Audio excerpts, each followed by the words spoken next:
Try பண்ணலாமா? இன்னைக்கு இந்த ஹேக் தான் ட்ரை பண்ண போகிறோம். ரொம்ப நாளாக இந்த ஹேக் ட்ரை பண்ணணும் தான் வச்சுருந்தேன். பட் இப்படி ட்ரை பண்ணுவேன் நானும் எதிர்பார்க்கல. பிகாஸ் நான் ரெகுலராக யூஸ் பண்ணுற ஒரு டாப்பில் இது மாதிரி இங்கு பட்டுருச்சு துணி துவைக்கும் போது. எப்படா அது போக்காதுன்னு யோசிக்கும் போது தான் இந்த ஹேக் ஞாபகம் வந்தது. ஸோ இன்றைக்கி ட்ரை பண்ணிடலாம் சொல்லிட்டு ட்ரை பண்ண ஆரம்பிச்சாச்சு. இதுக்கு தேவையானதெல்லாம் ஒரு பட்ஸும் நம்மளுக்கு டெட்டால் மட்டும்தான். ஜஸ்ட் அதில் டெட்டாலில் டிப் பண்ணி இது மாதிரி நம்ம பண்ணும்போது அதோட அந்த இங்க் வந்து போகும் அப்படின்ற மாதிரி சொல்லியிருந்தாங்க. நானும் பண்ணேன். ஃபஸ்ட்டு வந்து அப்படியே இது மாதிரி இங்க்லாம் தனியாக வர ஆரம்பிச்சிச்சு. ஆஹா ஓஹோ வந்துருச்சுடா அப்படின்ற மாதிரி தான் சந்தோஷமாக பண்ணிட்டு இருந்தேன்.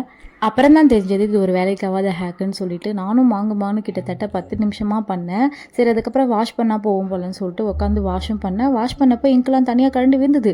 சரி ஓகே சூப்பராக சக்ஸஸ்டான்னு பண்ணதுக்கப்புறம் பார்த்தா இதுதான் நிலைமைங்க. லாஸ்ட்டில் மண்டை மேலே இருக்கிற கொண்டையை மறந்த மாதிரி கீழே ஒரு கிளாத்தை வைக்க மறந்துட்டா லாஸ்ட்டில் பெட் கவர்லாம் ஆயிடுச்சு.